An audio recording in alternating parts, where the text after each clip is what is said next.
Hi friends, இது என்ன பண்ணலாம், மோட்டோ G54.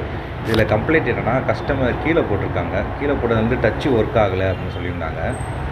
வேறு டிஸ்பிளே மாற்றி பார்த்துமே டச்சு ஒர்க் ஆகலை. இதில் கம்ப்ளைண்ட் என்னென்னா, சிபியூவில் தான் கம்ப்ளைண்ட்டு. ஒரு லைன் மட்டும் ட்ராக் மிஸ் ஆகுது. நீங்கள் பாருங்கள், டச்சு சுத்தமாக ஒர்க் ஆகலை. இதில் ஸோ நம்ம அதில் இருக்கிற சிபியூ மட்டும் எடுத்து கழட்டிட்டு அதில் நம்ம என்னோட ஜம்பர் மட்டும் எடுத்து அடித்தோம்னா, அந்த எந்த ட்ராக்கோ மிஸ் ஆன ட்ராக் வந்து ஜம்பர் எடுத்து அடிச்சிட்டோம் அப்படின்னா ஃபோன் வந்து ரெடி ஆகிரும். ஸோ இப்போ பூட் ஆகி உள்ளே போயிட்டுருக்காங்க. ஆன் பண்ணிட்டேன். இப்போ செகண்ட் பூட்டிங்கில் இருக்குது. ஃபோன் இப்போ ஆன் ஆகிடுச்சு, பூட் ஆகிட்டு இப்போ டச் ஒர்க் ஆகுது பாருங்களேன். இது மோஸ்ட்லி பால்காம் ப்ராசஸில் வரும். இப்போ எம்டிக்கிலையும் இந்த மாதிரி வருது உங்களுக்கு, மோட்டோ G54 மட்டும். இதே மாதிரி உங்கள் ஃபோனில் எதுவும் கம்ப்ளைண்ட் இருக்குது, சிப்லாம் பார்க்கணும் அப்படின்னாலும் நம்ம நம்பரை கான்டாக்ட் பண்ணுங்கள். அதே மாதிரி ஒரிஜினல் டிஸ்பிளே மாற்றணும், கிளாஸ் சேஞ்ச் பண்ணணும் அப்படின்னாலும் நம்ம நம்பர் கான்டாக்ட் பண்ணுங்கள். Thank you friends.